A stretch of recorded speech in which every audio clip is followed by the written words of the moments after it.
Hello दोस्तों, मैं writer Kumar Sagar आप सभी का स्वागत करता हूं अपने इस यूट्यूब चैनल नी मैटर भोजपुरी में। तो आज हम आप लोगों के लिए फिर से लेकर आए हुए हैं एक बोलबम सॉन्ग। बहुत ही अच्छा ये मैटर है, हमें तो अच्छा लगा और शायद आपको भी अच्छा लगे। और ये सॉन्ग बहुत ही अच्छा है, फुल है, फ्री में दे रहे हैं। तो देखिए, आप इस वीडियो को अंत तक देखें ताकि आपको अच्छे से समझ में आ जाए कि ये गाना कैसे लिखा गया है और कैसे आपको गाना है। और ये गाना अगर अच्छे म्यूज़िक बनवा करके, अच्छे स्टूडियो से रिलीज करवा करके और अच्छे वॉइस में गाते हैं तो मैं कहता हूँ, मुझे विश्वास है कि ये गाना मार्केट में आ सकता है। बहुत ही ज़बरदस्त सॉन्ग आज हम लेकर आए हुए हैं। तो पहले बता दूं कि अगर आप हमारे यूट्यूब चैनल नी मैटर भोजपुरी पे अगर आप नए हैं तो हमारे चैनल को लाल बटन दबाकर सब्सक्राइब कर लें और बेल आइकन को ज़रूर दबा दें ताकि अगर अगला वीडियो जब मैं अपलोड करूं तो सबसे पहले आप तक पहुंच जाए। और हाँ, अगर ये वीडियो आपको अच्छा लगा, दिल से अच्छा लगे, तो एक लाइक कर देना और नीचे कमेंट कर देना कि ये वीडियो आपको कैसा लगा और मुझे कैसे बनाना चाहिए था। और हाँ, अपने दोस्तों में जो इस लाइन में जुड़े हैं, जो इस संगीत की दुनिया में कुछ जानना चाहते हैं, आगे बढ़ना चाहते हैं, तो उन्हें शेयर करें ताकि वो भी जान पाएँ ये कैसे पाएँ कि हाँ, संगीत में क्या होता है, कैसे गाने लिखे जाते हैं और कैसे डमी दिए जाते हैं, कैसे गाए जाते हैं, उनको भी जानकारी इस बात की हो। तो आपको बता दें कि अगर आप हमसे पर्सनली गाना चाहते हैं तो डिस्क्रिप्शन में दिए गए नंबर पर कॉल करें। हमारे कॉल करने का समय है 9 बजे सुबह से 9 बजे रात तक। कभी भी कॉल करें, फुल और फ्री, कभी भी बात कर सकते हैं, हमसे कांटेक्ट होगी, हम आपके बात करेंगे। व्हाट्सएप पे लिख के और वॉइस दे करके साथ में दिया जाएगा। जी हाँ, चलिए अब बिना देर किए हुए हम आपको बताते हैं कि आज हम किस ट्रैक पे लिखे हैं, जो कि बहुत ही अच्छा ट्रैक है। ये मुझे बहुत अच्छा लगा ये गाना सुन करके और मुझे विश्वास है कि आप लोगों को भी अच्छा लगेगा ही लगेगा। तो चलिए आपको बता दें कि वो कौन सा ट्रैक है, कौन सा धुन है जिस पे हम आज लिखे हुए हैं। तो हाँ दोस्तों, बता दें कि ये धुन बहुत ही अच्छा था, जो अभी मार्केट में और चल भी रहा है, अभी भी चल रहा है। वो आपको एक झलक दिखा देते हैं उस धुन की। सैया के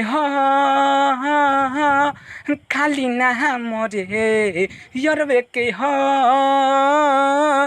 बाकी कहाँ मोरे मजा खूबे लुहुटे पलंगे पसुते आ कदे ससुरा में नैहर वाला खेला रे खेल दरदियार देला दावा भात हार देला दरदियार देला दावा भात हार देला।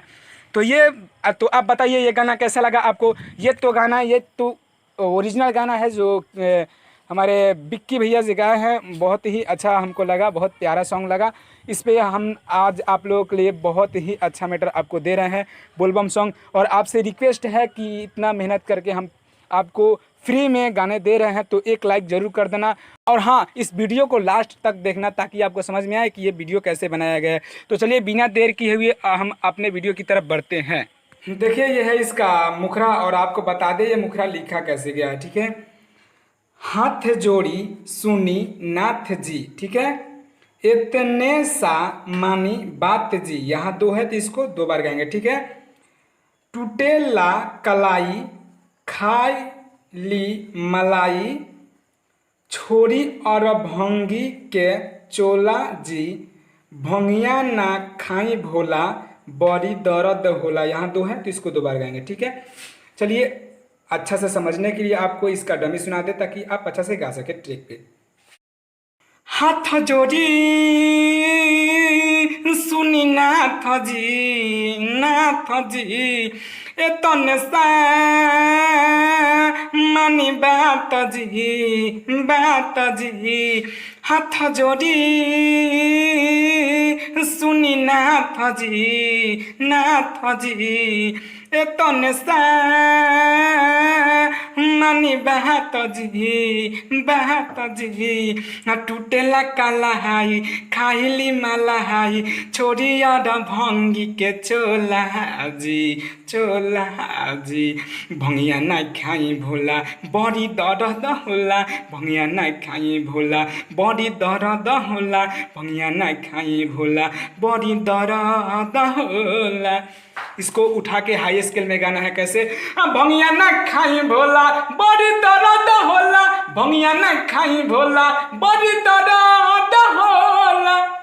हमसे उतना अच्छा नहीं उठ रहा था इसलिए नहीं उठाया, लेकिन फिर भी बता दिए आपको कैसे उठाया गाना। ठीक है, आपको इसका अंतरा बता दें, अंतरा कैसे लिखा गया। ओके, और आपको बता दें ये लिखा कैसे गया। ठीक है, नाही दुख मेहरी के कबहू बुझीला। ठीक है, साँझ होखे या सवेरे भंगिया खोजीला। ठीक है, यहाँ 2 है। ठीक है, तो इसको हम 2 बार गाएंगे। ओके, लागे बड़ी घाम जड़ जाता चाम टूट ही पलानी भी चुएला जी भंगिया ना खाई भोला बड़ी दर्द होला। ये भी 2 है, तो इसको 2 बार गाएंगे। ओके, चलिए आपको इसका डमी सुना ताकि आप अच्छा से गा सकें। नाही दुख में हरी के कबहू बुझीला, साँझ होखे या सवेरे भंगिया खोजीला। नाही दुख में हरी के कबहू बुझीला, साँझ होखे या सवेरे भंगिया खोजीला। लागे बड़ी घाम जड़ जाता चाम टूटो ही पलानी भिचुए लाजी भंगिया ना खाई भोला बड़ी दर्द होला। भंगिया ना खाई भोला बड़ी दर्द होला। भंगिया ना खाई भोला बड़ी दर्द होला। ये गाना बहुत ही अच्छा है, अगर आप इसको अच्छा से गाते हैं ना तो हमको विश्वास है कि ये गाना बच जाएगा।